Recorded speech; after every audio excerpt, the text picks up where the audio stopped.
सूर्य ग्रहों में श्रेष्ठ है और चंद्रमा नक्षत्रों में श्रेष्ठ है, उसी प्रकार प्रयाग सभी तीर्थों में सर्वश्रेष्ठ है। पद्म पुराण में वर्णित ये श्लोक जिस तरह प्रयाग की विशेषता को दर्शाता है, उसी तरह इस पावन क्षेत्र का गुणगान करने वाली अनेक पौराणिक कथाएं, किंवदंतियां एवं कहानियां आज भी जनमानस में प्रचलित हैं। ऐसी ही एक पौराणिक कथा है जो भगवान ब्रह्मा को प्रयाग से जोड़ती है। मान्यताओं के अनुसार भगवान ब्रह्मा को यज्ञ करने हेतु एक दिव्य स्थान की आवश्यकता थी, जिसके चयन को लेकर वे बड़ी ही दुविधा में थे। अपनी दुविधा के निवारण हेतु भगवान ब्रह्मा नागों के देवता महाराज शेषनाग के यहाँ पहुंचे और उनसे कहा, हे आदिशेष, मैं यज्ञ करने हेतु इस सृष्टि में एक ऐसा स्थान ढूंढ रहा हूं जो दिव्यता और पवित्रता की दृष्टि से सर्वोत्तम हो। क्या आप मुझे ऐसा कोई उपयुक्त स्थान बता सकते हैं जो सभी तीर्थों में सर्वश्रेष्ठ हो? जगत रचयिता को मेरा प्रणाम। भगवान, मैं धन्य हूं कि आपने मुझे इस योग्य समझा। क्यों ना आप स्वयं ही सभी पवित्र स्थानों का मूल्यांकन करें। ऐसा कीजिए, आप तुला के एक पलड़े पर सप्तपुरियों को रखिए और दूसरे पलड़े पर भगवान विष्णु के स्थायी निवास प्रयाग को रखिए, जिसका भार सबसे अधिक आए। मेरे विचार में वही सर्वश्रेष्ठ तीर्थ होगा।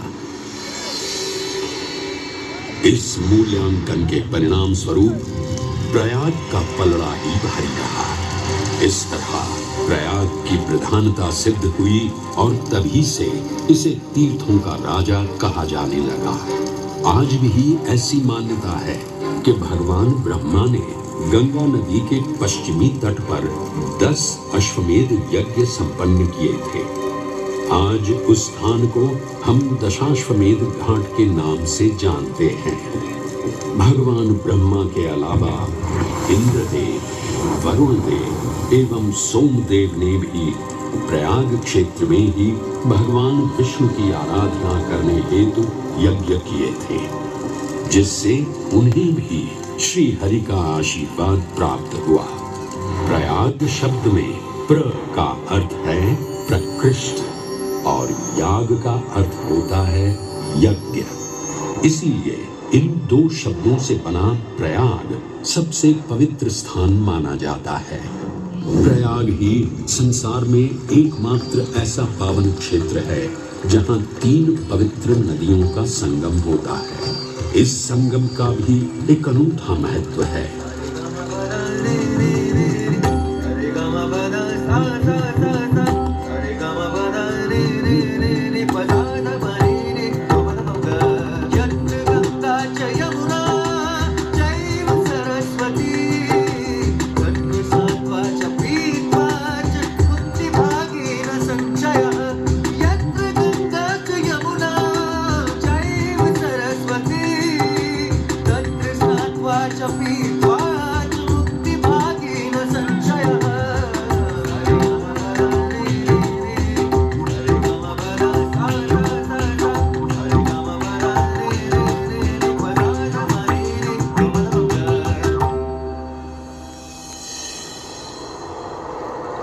प्रयाग में गंगा, यमुना और सरस्वती जैसी 3 सबसे पवित्र और पूजनीय नदियों का दिव्य संगम होता है।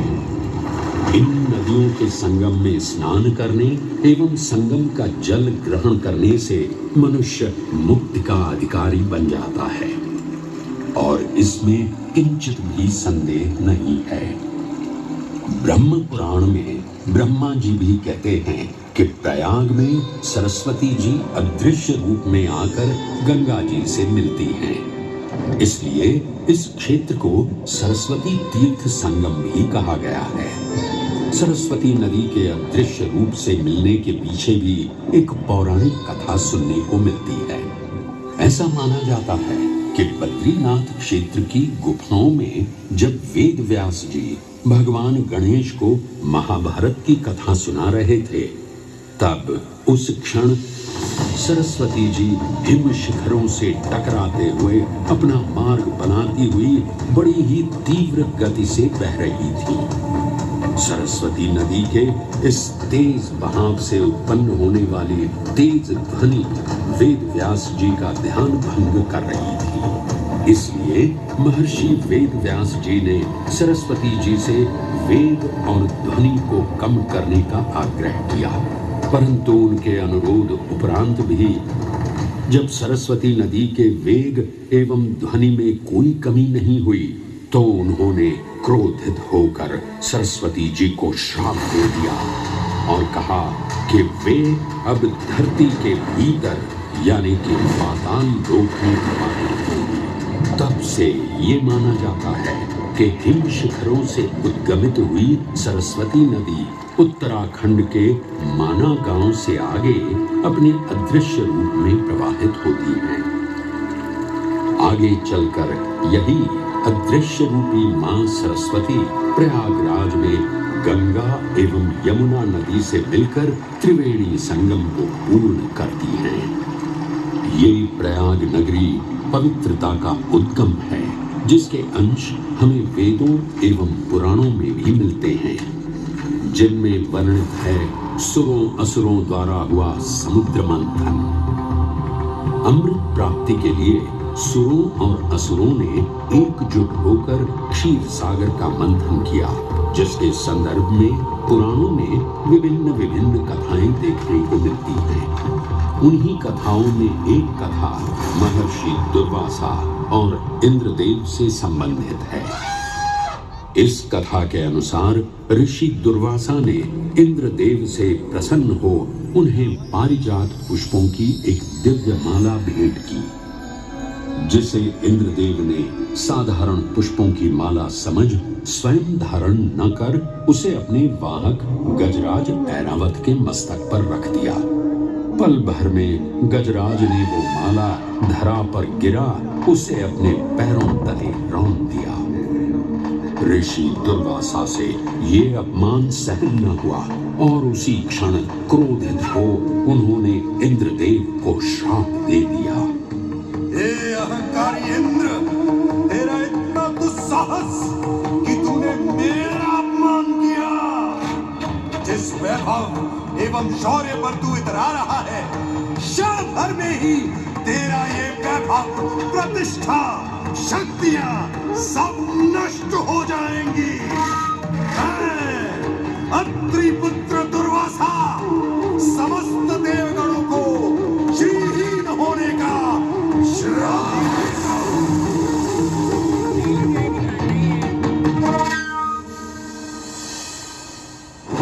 इस श्राप के परिणाम स्वरूप स्वर्गलोक से लेकर वैकुंठ धाम तक का सारा वैभव चला गया।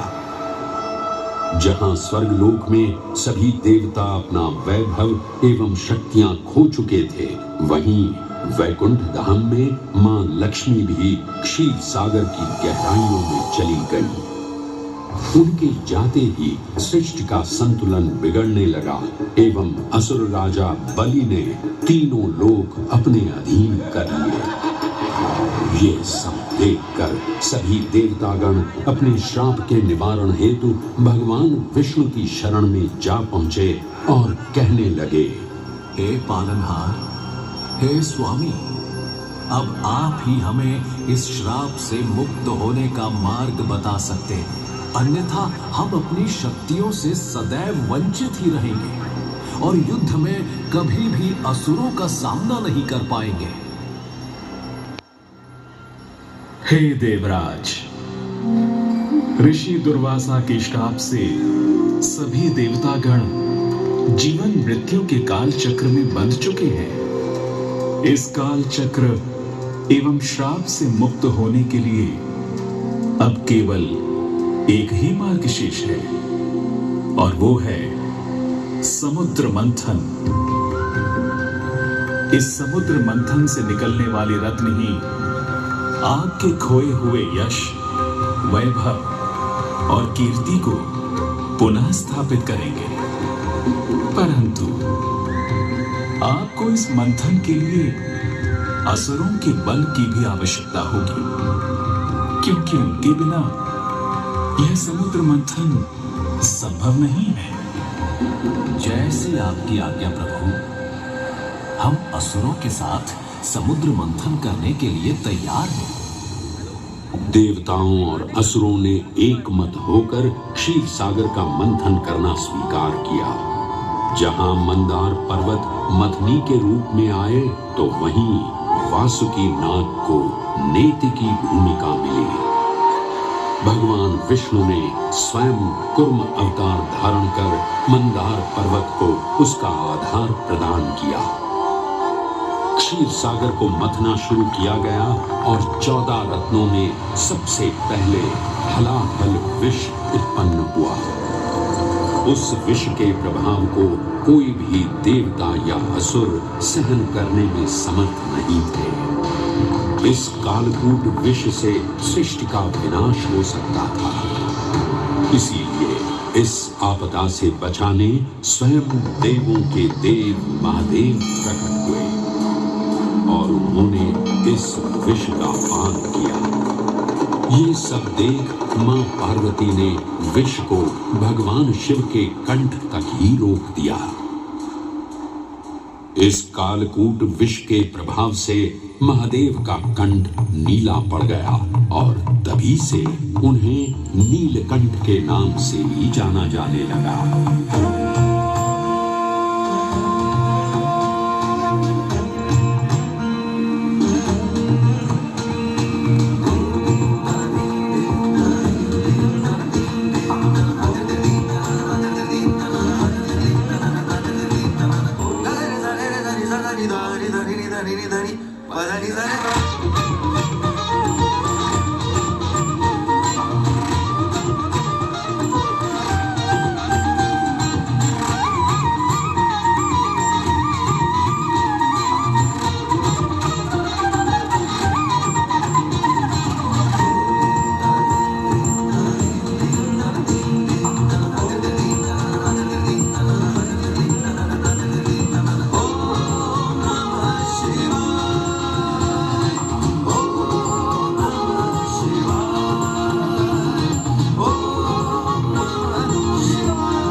हलाहल के पश्चात समुद्र की गहराइयों से मां लक्ष्मी का आगमन हुआ, जिन्हें भगवान विष्णु ने वरण करके अपनी अर्धांगिनी बना लिया।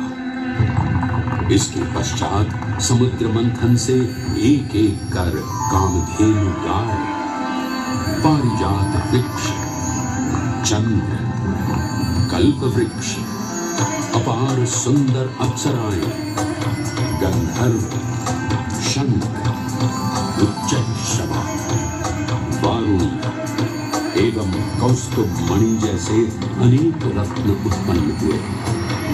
लेकिन सभी को जिस रत्न की सबसे अधिक प्रतीक्षा थी, उस रत्न का निकलना अभी बाकी था। अंततः आयुर्वेद के देव धन्वंतरी अपने हाथ में अमृत कुंभ लिए प्रकट हुए। अमृत कुंभ पाने की लालसा में सुरों और असुरों के मध्य एक घमासान युद्ध आरंभ हो गया। इसी युद्ध के दौरान स्वरभानु नाम का एक असुर अमृत कुंभ को अपने अधीन कर पाताल लोक की ओर चल दिया। तब अमृत कलश को वापस पाने हेतु देवतागण अपने आराध्य भगवान विष्णु का स्मरण करने लगे। तदोपरांत भगवान विष्णु एक सुंदर अप्सरा मोहिनी का रूप धारण कर पाताल लोक पहुंचे, जिसे देख सभी असुर सम्मोहित होने लगे।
ये सुंदर अप्सरा कौन है?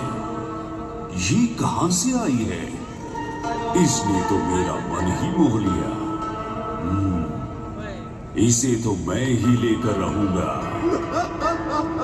इस सुंदर अप्सरा ने तो हम सबको सम्मोहित कर लिया है। हे सुंदरी, तुम कौन हो और यहाँ क्यों आई हो? हे असुरराज, मैं मोहिनी हूँ और आप ये समझ लीजिए कि मैं आप ही की सहायता हेतु यहाँ पर आई हूँ। हमारी सहायता हेतु? परंतु वो कैसे सुंदरी? मैं आपको ये ज्ञात कराने आई हूँ कि अमृत की असली शक्ति और गुण तो कलश के तल में विद्यमान है, जबकि ऊपर तो केवल जल मात्र है, जिसके ग्रहण करने से ज्यादा कोई लाभ न होगा। आप सभी इस अमृत को देवताओं के साथ बांट लीजिए। आखिर आप सभी ऋषि कश्यप के ही तो पुत्र हैं। देवताओं के साथ अमृत बांटने से एक तो आपका वैभव बढ़ेगा और दूसरा जो अमृत का फलदायक भाग है उसे आप ही ग्रहण कर सकेंगे। हे मनमोहिनी, तुम सत्य ही कह रही हो।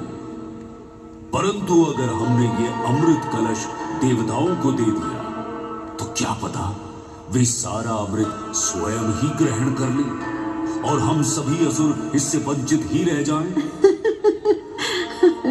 आप निश्चिंत रहिए, ऐसा कदापि नहीं होगा। मैं स्वयं ही सभी सुरों और असुरों को अमृत पान करवाऊंगी और साथ ही साथ ये सुनिश्चित भी करूंगी कि अमृत का फलदायक भाग आप सभी को ही प्राप्त हो। बस फिर क्या था, भगवान विष्णु की अपरंपार लीला आरंभ हुई।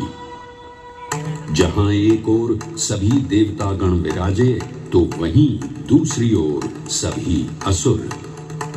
मोहिनी रूप धारण भगवान विष्णु एक एक कर सभी देवताओं को अमृत पान करवाने लगे, जिससे वे पुनः अपनी शक्तियां प्राप्त कर सकें।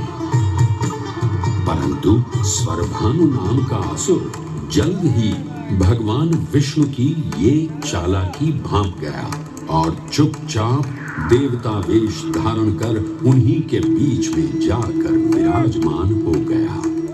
तब जैसे ही मोहिनी स्वरभानु को अमृतपान कराने हेतु अग्रसर हुई, ठीक उसी क्षण सूर्य एवं चंद्रमा स्वरभानु का असली रूप पहचान गए। ये ज्ञात होते ही भगवान विष्णु अपने मूल रूप में परिवर्तित हो गए और अपने सुदर्शन चक्र से स्वरभानु का सिर धड़ से अलग कर दिया। परंतु तब तक अमृत की 2 बूंदें स्वरभानु के कंठ से उतर चुकी थी, जिसके चलते वो अमरत्व प्राप्त कर चुका था। इस तरह स्वरभानु के कटे हुए सिर के भाग को राहु का नाम मिला और धड़ को केतु के नाम से जाना जाने लगा।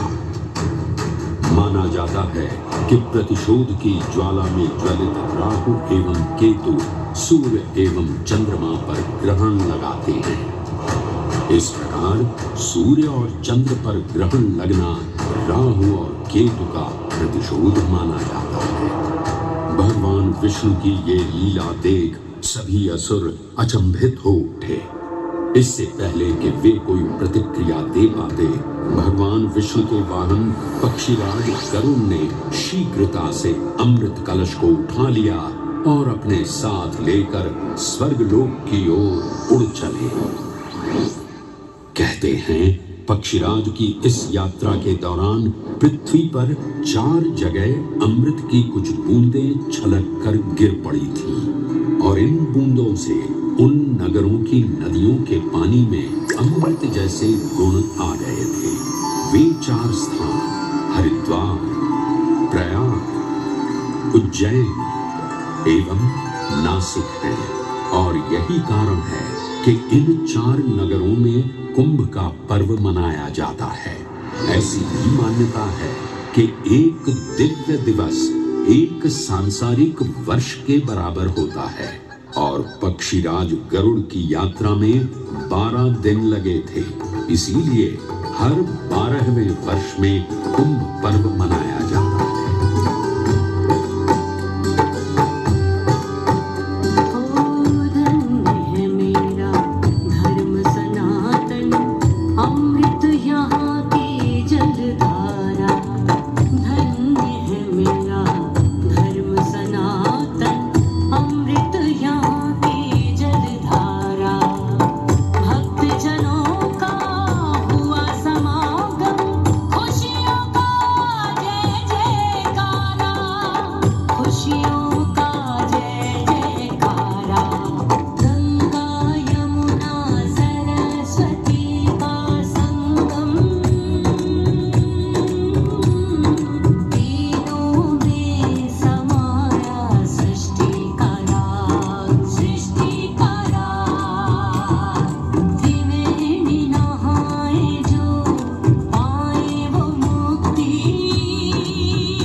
ग्रहों के अनूठे संरेखण से सुनिश्चित होता ये कुंभ महापर्व प्रयाग की भूमि पर उसी नक्षत्र में आयोजित होता है जिस नक्षत्र में यहाँ अमृत की बूंदें गिरी थी। गणनाओं के अनुसार जब बृहस्पति वृषभ राशि में और सूर्य चंद्रमा मकर राशि चक्र में प्रवेश करते हैं तब प्रयागराज में कुंभ पर्व आयोजित किया जाता है। सनातन धर्म की प्राचीनतम धरोहर माना जाने वाला ये कुंभ पर्व भारत ही नहीं बल्कि विश्व भर से आए करोड़ों श्रद्धालुओं का स्वागत करता है। कुंभ पर्व केवल एक पर्व ही नहीं बल्कि एक तीर्थ का अवसर भी है जहां लाखों करोड़ों श्रद्धालु कल्पवास के नियमों का पालन करते हैं। पौष पूर्णिमा से लेकर माघ पूर्णिमा तक चलने वाले कल्पवास के दौरान तीर्थालु सांसारिक सुखों को त्याग कर तपस्वी संतों की तरह कुटिया में रहते हैं। उनकी दिनचर्या ब्रह्म मुहूर्त में गंगा स्नान से शुरू हो संध्या वंदना और भजन कीर्तन जैसे आध्यात्मिक कार्यों के साथ रात्रि तक समाप्त होती है। श्रद्धालु दिन में केवल एक ही बार भोजन ग्रहण कर मानसिक रूप से धैर्य, अहिंसा और भक्ति भाव में लिप्त रहते हैं। ऐसी मान्यता है कि जो कल्पवासी मोक्ष की अभिलाषा लिए कुंभ पर्व में कल्पवास के नियमों का पालन करते हैं उन्हें मोक्ष अवश्य ही प्राप्त होता है। पारंपरिक रूप से इस आध्यात्मिक पर्व की औपचारिक शुरुआत का श्रेय 8वीं शताब्दी के हिंदू दार्शनिक और संत आदि शंकराचार्य को दिया जाता है। उन्होंने न केवल 4 पवित्र मठों पुरी, श्रृंगेरी, द्वारका और बद्रीनाथ की स्थापना की थी बल्कि सन्यासी परंपरा को जीवित रखने हेतु 10 नाम सन्यासी व्यवस्था का गठन भी किया था जिसके अंतर्गत निर्वाणी, अटल, निरंजनी, आनंद, जूना, आवाहन और अग्निसात नामक 7 अखाड़े निर्मित हुए।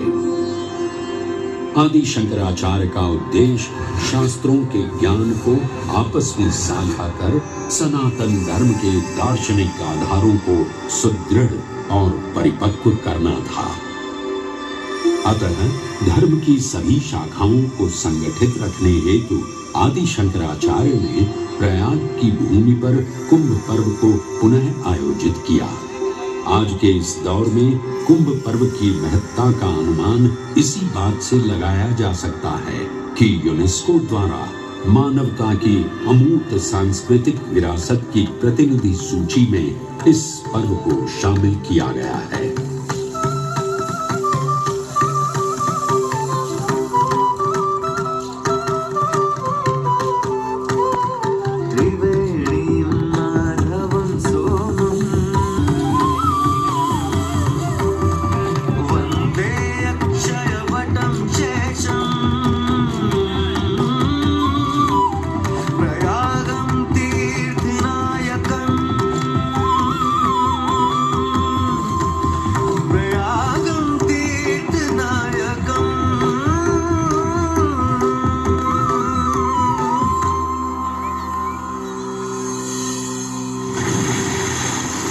त्रिवेणी, माधव, सोम, भरद्वाज, वासुकी, अक्षयवट और शेषनाग, प्रयाग के इन 7 तीर्थ नायकों की हम वंदना करते हैं।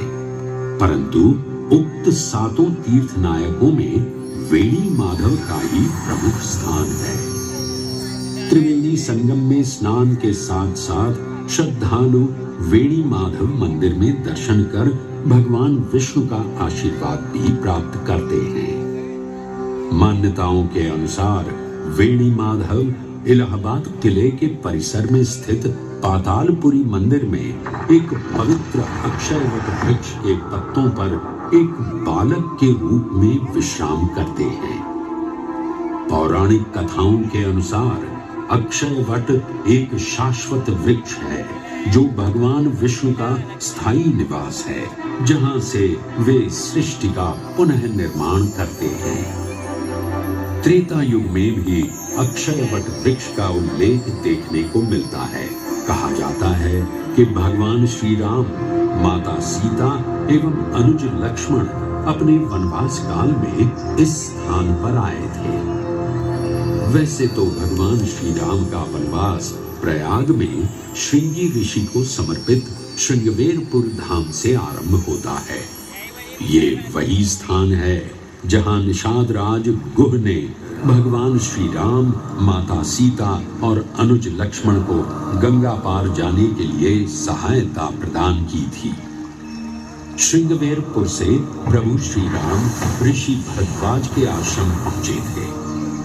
भरद्वाज मुनि बसहि प्रयागा, गोस्वामी तुलसीदास जी ने रामचरितमानस में ऋषि भरद्वाज का निवास स्थान प्रयागराज ही बताया है। ऋषि भरद्वाज से त्रिवेणी संगम की महिमा सुन प्रभु श्री राम, माता सीता और अनुज लक्ष्मण त्रिवेणी संगम में स्नान कर तीनों नदियों का आशीर्वाद प्राप्त करते हैं। इसी कड़ी में एक प्रचलित कथा के अनुसार संगम तट पर ही माता सीता ने प्रभु श्री राम से महादेव और परम शक्ति मां पार्वती की आराधना करने की अपनी मनोकामना को व्यक्त किया था, जिसके उपरांत प्रभु श्री राम ने यमुना तट पर भगवान भोलेनाथ और मां पार्वती को समर्पित एक मंदिर का निर्माण करवाया था, जिसे आज हम मनकामेश्वर मंदिर के नाम से भी जानते हैं। त्रेता युग में स्वयं प्रभु श्री राम ने माता सीता के साथ इसी मंदिर में भगवान शिव एवं मां पार्वती की पूजा अर्चना कर उनसे आशीर्वाद प्राप्त किया था। महादेव के इस प्राचीन मंदिर से अगर थोड़ा आगे चले तो उन्हीं के अंशावतार पवन पुत्र हनुमान जी का मंदिर भी विद्यमान है। जय जय महाबली हनुमान।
ऐसा अनूठा मंदिर है जहां हनुमान जी लेटे हुए दिखाई देते हैं।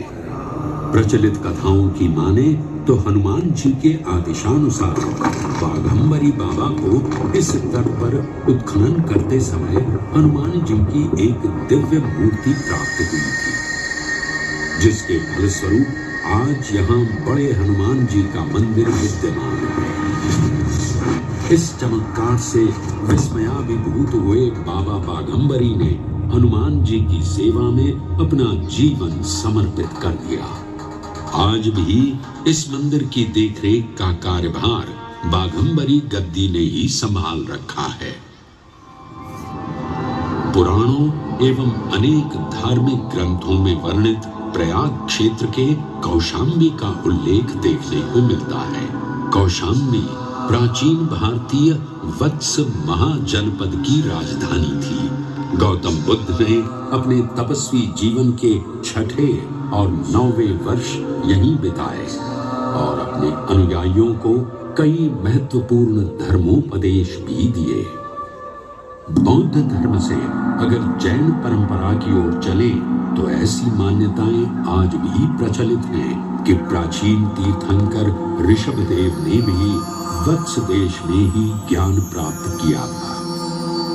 इसके अलावा 6ठे जैन तीर्थंकर पद्म प्रभु का जन्म इक्ष्वाकु वंश में राजा श्रीधर और रानी सुसीमा देवी के घर कौशाम्बी में ही हुआ था।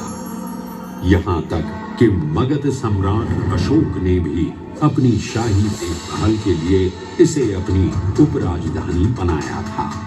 तथ्यों को टटोलें तो अशोक की लाट आज भी इस क्षेत्र में देखने को मिलती है। धार्मिक विविधता से परिपूर्ण प्रयाग क्षेत्र एक ऐसा अनूठा क्षेत्र है जहां ज्ञान का प्रकाश फैलाने सिख गुरु भी पधारे हैं। प्रयागराज के अहियापुर में स्थित गुरुद्वारा पक्की संगत साहिब इसी की एक बेजोड़ निशानी है।